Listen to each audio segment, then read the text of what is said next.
చాలా మంచి వ్యక్తి. మంచి వ్యక్తి. ఏ విషయంలో మీకు మంచి వ్యక్తి అయ్యారని మీరు ఎక్కడ చూసారు? ప్రజలకి హెల్ప్ చేయడంలో.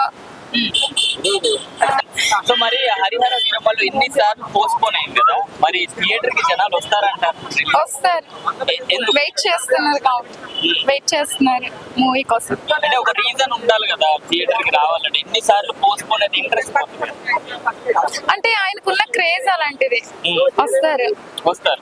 సో మరి ఇప్పుడు ఇన్ని ఇయర్స్ తర్వాత పవర్ స్టార్ గారు వస్తున్నారు కదా, ఎలా అనిపిస్తుంది? మంచిగా అదే ఒక ఇప్పటి వరకు రాజకీయాల్లో చూసి ఇప్పుడు మళ్ళీ హీరోగా రీఎంట్రీ ఇచ్చినందుకు హ్యాపీగా ఉంది. సో మరి ఆయన సినిమాలలో ఉంటే బెటర్ అంటారా లేకపోతే రాజకీయాలలో ఉంటే? రెండును, ఇటు రాజకీయాల్లో ప్రజలకు సేవ చేస్తూ అలానే ఎంటర్టైన్ కూడా చేస్తే మంచి.